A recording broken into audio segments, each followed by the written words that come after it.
Hello दोस्तों, तो आज हम आपको बताते हैं टाइमलाइन ऑफ एंशिएंट हिस्ट्री। तो सबसे पहले स्टोन है जिसमें प्लियोलिथिक, मेसोलिथिक, नियोलिथिक मतलब पुरापाषाण, मध्यपाषाण और नवपाषाण काल, जिसमें किसका स्टोन यूज हुआ, स्टोन का यूज हुआ। फिर कैलियोलिथिक एज आया जिसमें स्टोन, कॉपर जो फर्स्ट मेटल थी उसका यूज हुआ। फिर आया हड़प्पन एज, हड़प्पा जानते हैं, हड़प्पा सभ्यता, जिसमें टाउन प्लानिंग हुई और पके हुए ईंट का या बर्न ब्रिक्स का यूज हुआ, जो 2500 से लेकर 1700 मतलब 2500 से 1750 बीसी तक रहा।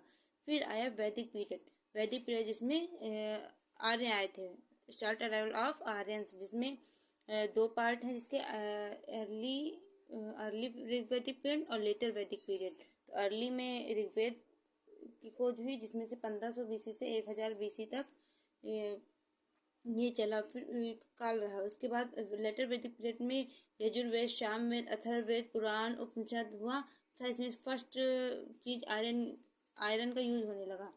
फिर आए महाजनपद जिसमें जैनिज्म और बुद्धिज्म का विकास हुआ। 16 महाजनपद हुए जिसमें से सबसे पावरफुल था मगध। ये सब किसमें आया, प्री मौर्य में। फिर उसके बाद मगध में कौन कौन से शासक आए, हर्यंक, शिशुनाग, नंद डायनेस्टी आया। नंद डायनेस्टी के बाद आपको पता ही होगा कि शायद कौटिल्य के हेल्प से मौर्य चंद्रगुप्त ने इसकी स्थापना की। उसके बाद एक उसका मौर्य वंश का पावरफुल शासक अशोक था। फिर उसके बाद पोस्ट मौर्य में कुषाण शासक आया। कुषाण मौर्य के बाद गुप्ता पीरियड आया। गुप्ता पीरियड में श्रीगुप्त, चंद्रगुप्त प्रथम, समुद्रगुप्त, चंद्रगुप्त द्वितीय। अब आप बताएंगे गुप्त पीरियड के फाउंडर कौन है।